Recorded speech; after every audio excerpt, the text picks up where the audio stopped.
આજના કાર્યક્રમમાં આપ સૌનું સ્વાગત છે મિત્રો. આજે આપણે જે ઉત્તર પ્રદેશની અંદર ઘણા બધા મિત્રોનું એક સ્ટેટમેન્ટ જોવા મળે છે અને સોશિયલ મીડિયામાં પોસ્ટ હોય છે કે ભાઈ જો ઉત્તર પ્રદેશમાં એસપી અને કોંગ્રેસ સાથે લડ્યા એવી રીતે જો એમાં સાથે બીએસપી પણ જોડાણો હોત તો આ ત્રણેય પક્ષ જોડાણા હોત તો શું પરિસ્થિતિ થાત. એક બાજુ જે બંધારણ બચાવવાની વાત કરતા હતા એ લોકો હતા અને એમનો જે ખાસ કરીને ઇન્ડિયા એલાયન્સ અને એનડીએ એલાયન્સ, તો ઇન્ડિયા એલાયન્સનો જે મેનિફેસ્ટો હતો ને ખાસ કરીને કોંગ્રેસનો તમે જુઓ ને તો એ જાતિ આધારિત વસ્તી ગણતરી, પછી ઈડબ્લ્યુએસ આરક્ષણમાં દરેકને ભાગીદારી, સુપ્રીમ કોર્ટ હાઈકોર્ટના જે ન્યાયાધીશ છે એમાં પણ એની બધી વાતો કરી છે. ટૂંકમાં જે ઘણી બધી જે પછાત વર્ગોના જે પાર્ટી છે એમના જે એજન્ડા હતા એ જ કોંગ્રેસના મેનિફેસ્ટોમાં પહેલી વખત જોવા મળ્યું અને બધાને ડર હતું કે જે ઈડબ્લ્યુએસ આરક્ષણ આપ્યું અને જાતિ આધારિત વસ્તી ગણતરી જે નહીં કરવાની ચોખ્ખી ભાજપ સરકારે ના પાડી દીધી હતી છેલ્લા 10 વર્ષમાં, તો એના ઉપરથી તો એવું જ લાગતું હતું કે આ સરકાર છે એ ટોટલી બંધારણ વિરોધી કામ કરે છે. અને તમને સૌને ખ્યાલ હશે કે ભાજપે જે ડાયરેક્ટ સચિવ તરીકે ફેર્યા હતા એ બધા સવર્ણોને લઈ લીધા. ઈડબ્લ્યુએસ છે પણ ટોટલી બંધારણ વિરોધી છે. અને ઓબીસીની જે બિહારમાં જાતિ આધારિત વસ્તી ગણતરી થઈ તો 65% જેવી વસ્તી છે પણ એમને ખાલી 27% આરક્ષણ મળે છે. તો એના માટે કોઈ એક શબ્દ બોલતા નથી. અને જે ગરીબ સવર્ણો માનો કે હોય ઈડબ્લ્યુએસ વાળા 7-8% કે 6%, 5%, તો એના માટે 10% આરક્ષણ 3 દિવસમાં આપી દીધું. તો આજે ટોટલી એમ લાગે કે ભાઈ સવર્ણો માટેની કામ કરતી સવર્ણો માટેની સરકાર હોય એવું લાગે.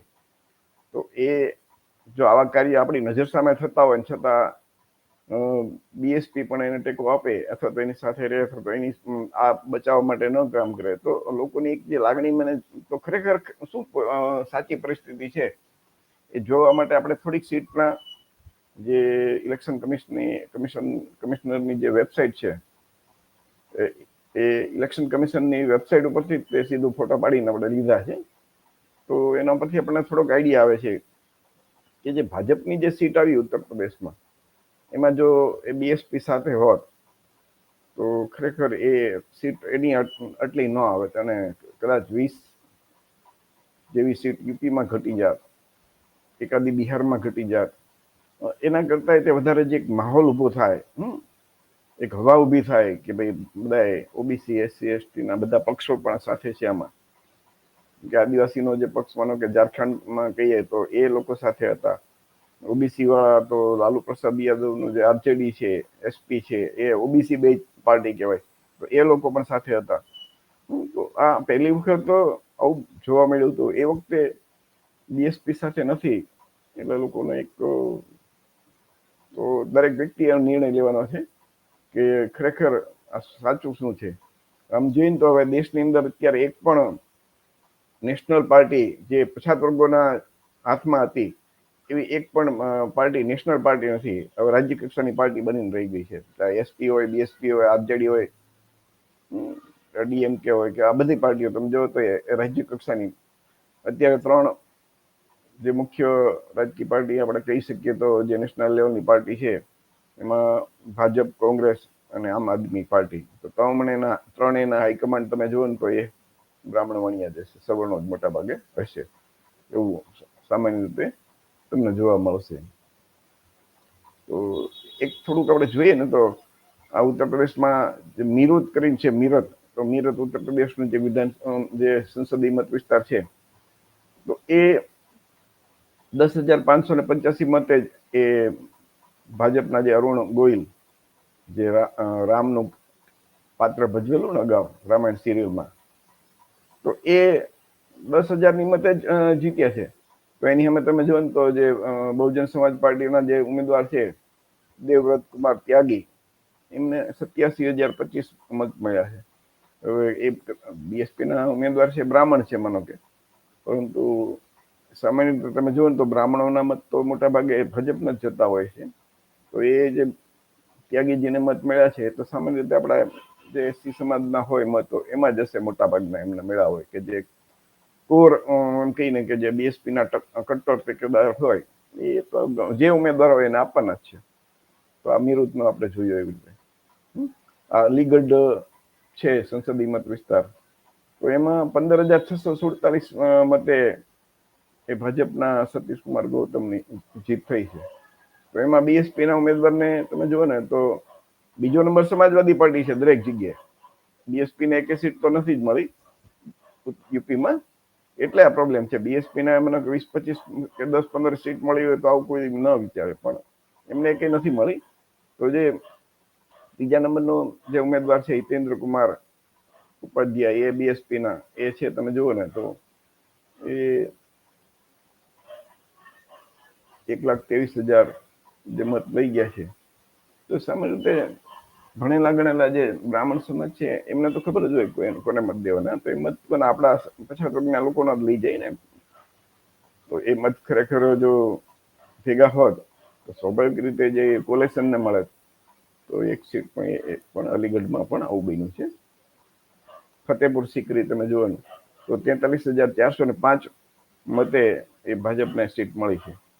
તો એની સામે જે બહુજન સમાજ પાર્ટી છે એને 1,20,539 જે ત્રીજા નંબર ઉપર છે. બીજા નંબર ઉપર કોંગ્રેસના જે રામનાથસિંહ સિકરવાર, તો તમે જુઓ તો એ કેટલા 43,000 મતે હાર્યા. તો એમાં બીએસપી ના 1,20,000 મત છે. તો એક આપણે નજર સામે તમે જોઈ શકો. શાહજહાનપુર જે છે એ 55,379 મતે એ ભાજપ જીતે છે. એમાં જે બીજા નંબરે સમાજવાદી પાર્ટીના જ્યોત્સના ગોંડ છે અને ત્રીજા નંબરે દોડરામ ભોરમા જે બીએસપી ના છે એને 91,710 મત મેળવ્યા. વિચાર કરજો તો સાથે હોત તો શું થાત. હરદોઈ ઉત્તર પ્રદેશની જે સંસદીય મત વિસ્તાર છે, ભાજપના જે ઉમેદવાર છે એ 27,856 જયપ્રકાશ એટલા મતેથી જીત્યા છે. બીજા નંબરના જે છે ઉષા વર્મા સમાજવાદી પાર્ટીના એની સામે. તો ત્યાં પણ તમે જુઓ ને તો બીએસપી ના જે બહુજન સમાજ પાર્ટીના ઉમેદવાર છે એમણે 1,22,629 મત મળ્યા. તો એ સાથે હોત તો એ પણ સીટ ન જાત ને, સીધી વાત છે. મિશ્રિક એ યુપીની સીટ છે એમાં પણ 33,406 મતે ભાજપને સીટ મળી. તો એની સામે સમાજવાદી પાર્ટીના બીજા નંબરનું છે સંગીતા રાય, અને જે ત્રીજા નંબર ઉપર છે Bahujan Samaj party 1,11,945 B R Haridwar. તો એ પણ સીધી આમ નજર સામે તમને દેખાય ને કે સાથે લડ્યા હોત તો એ સીટ આવી જ જાત. તો કદાચ બીએસપી ને 10-15 સીટ મળે, એસપી ને જે વધારે થોડીક વધારે મળે, અને કોંગ્રેસને કદાચ વધારે મળે. તો યુપીની અંદર જે બીજેપી છે ને 33 મળી છે ને, એ લગભગ હાવ એમ સમજો ને કે 20-21 જેવું ઘટી જાય તો અંદર 12-13 સીટ જ મળે છે. એવું એ પરિસ્થિતિ થાત બધા સાથે લડ્યા હોત તો. ઉનાવ સીટ જે સંસદીય મત વિસ્તાર છે, તો એમાં જો તો બીજેપી છે એ 35,818 મતે એ જીતે છે.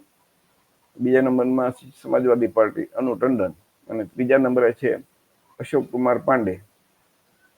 આપણને એમ લાગે કે બ્રાહ્મણ છે એટલે બ્રાહ્મણોના મત, પણ એવું નથી હોતું. બીએસપી ના જે કોર કટ્ટર મતદારો છે ને એ ઉમેદવાર નથી જોતા, એ બીએસપી નું નિશાન જોઈને મત આપતા હોય છે. તો એ જો સાથે લડ્યા હોત તો એ પણ સીટ બચી જાત. ફરુખાબાદ એમાં મુકેશ રાજપૂત જે બીજેપી ના છે ભારતીય જનતા પાર્ટીના, એ 2,678. તો એની સામે બીજા નંબરના છે નવલ કિશોર સાક્યો, એ ખાલી 2,678 મતે. ત્યાંય તો તમે જો ને તો બહુજન સમાજ પાર્ટીના જે ક્રાંતિ પાંડે છે એમને 45,390 મત મળી ગયા છે. તો આ એક ફિગર તમારી સામે છે. સાચું ખોટું, સારું ખરાબ, કે શું કરવું જોઈએ આપણા લોકોએ, પછાત વર્ગના લોકોએ, ખાસ કરીને એસસી એસટી ઓબીસી ના લોકોએ. તો એના માટે તર્ક કરવા માટે તમારી સામે એક નાનો એવું ફિગર ફેક્ટ સાથેનો વિડીયો હોય તો તમે વિચારી શકશો. તો એના માટે છે. અકબરપુર છે એ વિધાનસભા સંસદીય મત વિસ્તાર છે, તો એમાં જે ભારતીય જનતા પાર્ટીના છે ઉમેદવાર એ 44,345 મતે જીત્યા. બીજા નંબરે છે સમાજવાદી પાર્ટી, તો ત્રીજા નંબરે છે બહુજન સમાજ પાર્ટી, એમને છે ખાલી મળ્યા છે 73,140 મત. પહેલા નંબરને બીજા નંબરને, પહેલા નંબરને 5,78,000 છે, બીજાને 4,73,000 છે. તો ત્રીજા નંબરે જે બીએસપી ક્યાંય સ્પર્ધામાં નથી, પણ એના મતના કારણે એ ભાજપની સીટ જાય છે એવું નજર સામે દેખાય. એ ખરેખર સાચું ખોટું કે સારું ખરાબ એ તમે બધા નક્કી કરજો. ફૂલપુર સંસદીય મત વિસ્તાર ભાજપના જે પ્રવીણ પટેલ છે એમને 4,52,600 મત મળ્યા. એની અમે બીજા નંબરના સમાજવાદી પાર્ટીના જે છે અમરનાથ મૌર્ય એને 4,48,268 એટલે કે 4,332 મતે આ સીટ જાય છે. તો એની અમે જગન્નાથ પાલ છે જે બીએસપી ના 82,586 મત થઈ જાય. વિચાર કરજો, એ ખાલી 5,000 મત આમથી આમ થાય એટલે તો એ જીતી જાય. ડોમરિયાગંજ એમાં જગદીમ્પિકા પાલ જે ભાજપના છે એ 42,728 મતે જીતે છે. એ સામે એસપી ના છે એ બીજા નંબરે છે, અને ત્રીજા નંબરે બીએસપી ના છે અને આઝાદ સમાજ પાર્ટીના છે. ત્યાં બીએસપી ની ચોથા નંબરે છે, એ 35,936 મત. એ પણ જો સાથે હોત તો એક આખો માહોલ ઉભો થયો હોત ને, તો મત વધારે. સીધી વાત છે કે એ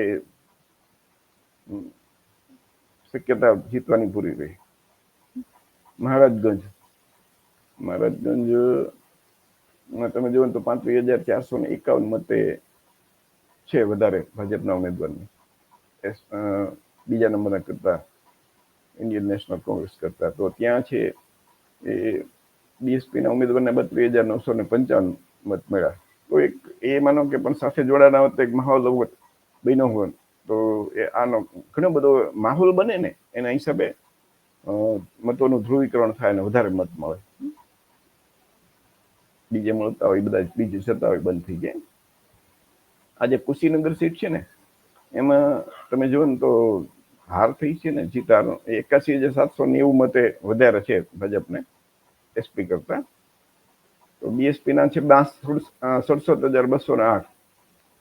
હવે આ જ સીટ ઉપર સ્વામી પ્રસાદ મૌર્ય તમે જુઓ ને તો એ વચ્ચે આજે એસપીમાં જ હતા, અને હંમેશા એની વાતો તમે જોજો ની પછાતોની હિતની જ હશે, એની વિચારધારાને એ જ હશે. પણ એકચ્યુઅલી જયારે આચરણ કરવાનું આવે ત્યારે આવી રીતે માનો કે સામે ઉભા રહે તો એસપી ને બી એ પણ સાથે હોત અને બીએસપી સાથે હોત તો સીધી વાત છે ને કે કેટલો ફરક પડે ત્યાં. તો એ આપણા લોકોએ વિચારવું પડે. આ બંને જો બીએસપી સ્વામી પ્રસાદ મૌર્ય સાથે હોત તો એ કુશીનગરની સીટ પણ મળી જાત. કહેવાનો મતલબ જે પછાત વર્ગોના મત વિભાજન થાય, વેચાય, તો મુશ્કેલી રહેવાની છે ને.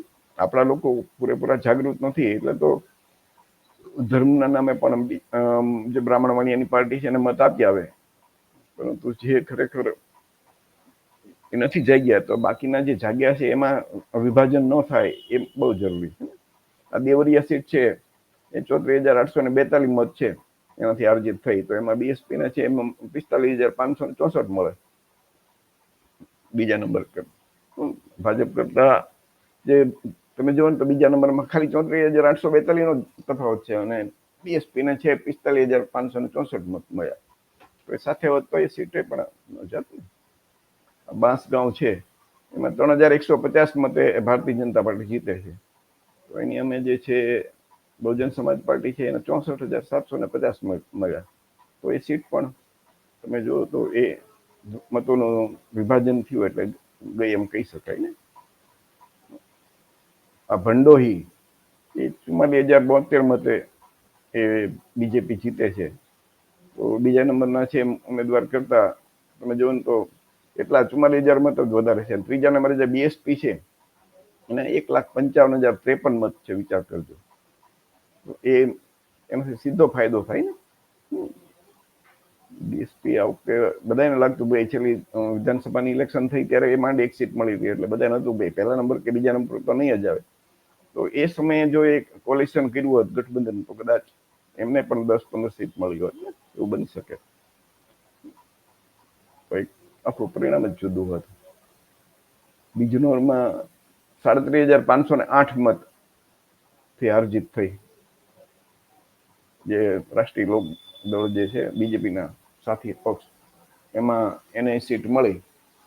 તો એમાં તમે જોવો તો સમાજવાદી પાર્ટી બીજા નંબરે છે, ત્રીજા નંબરે બીએસપી છે, અને 2,18,986 મત મળ્યા. વિચાર કરજો. તો સીધી વાત છે ને એ સીટ પણ.